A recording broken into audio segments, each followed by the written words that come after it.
এই চ্যানেলে সম্প্রচারিত সকল খবরই সচেতনতামূলক এবং শিক্ষণীয়, কোনো কিছুই প্রভাবিত নয়। অ্যাসিড হামলায় অভিযুক্ত 4 এবং তাদেরকে গ্রেপ্তারও করা হয়েছে। বসিরহাটের চাপাপুকুর এলাকার ঘটনা এটি। উত্তর 24 পরগনার বসিরহাট মহকুমার বসিরহাট থানার গত 13 তারিখ বসিরহাটের চাপাপুকুরের রাস্তায় প্রাতঃভ্রমণে বেরোলে এক গৃহবধূর উপর হামলা করে দুষ্কৃতীরা। তার মুখে ও গায়ে অ্যাসিড ঢেলে দিয়ে পালায় তারা। গৃহবধূর চিৎকার চেঁচামেচিতে এলাকার মানুষ ছুটে আসে।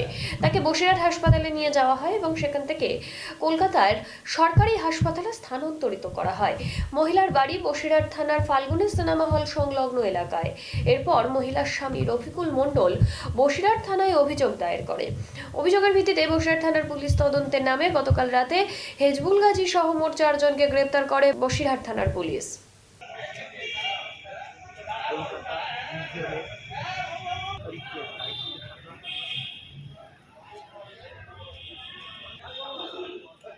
সাংবাদিক সম্মেলনের মধ্য দিয়ে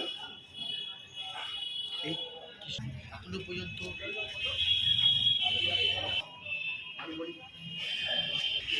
কে প্রথম